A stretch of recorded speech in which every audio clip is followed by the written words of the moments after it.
কলকাতার বিখ্যাত street food egg roll যদি বাড়িতেই বানানো যায় তাহলে আর কিসের চিন্তা, ব্যাস বানিয়ে ফেলুন ঝটপট আর দেখে নিন রেসিপিটা। 2 কাপ ময়দা নিয়ে অল্প একটু লবণ, একটু সাদা তেল দিয়ে জল দিয়ে ভালো করে মেখে 10 মিনিটের জন্য রেখে দিন।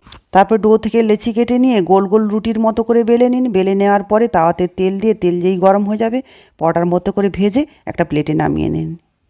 তারপর 2 কিংবা 1টা ডিম দিয়ে অল্প একটু লবণ, একটু গোলমরিচের গুঁড়ো দিয়ে ভালো করে ফেটিয়ে নিন।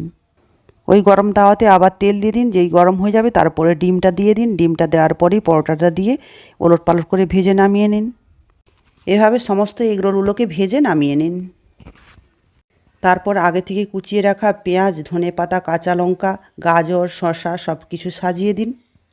তারপর সামান্য একটু লবণ, গোলমরিচের গুঁড়ো, একটু চাট মশলা আর একটু লেবুর রস দিয়ে তারপর সস দিয়ে ভালো করে সাজিয়ে দেওয়ার পরে রোল করে মুড়ে দিন আর গরম গরম পরিবেশন করুন সকালের জলখাবারে কিংবা বিকেলের টিফিনে।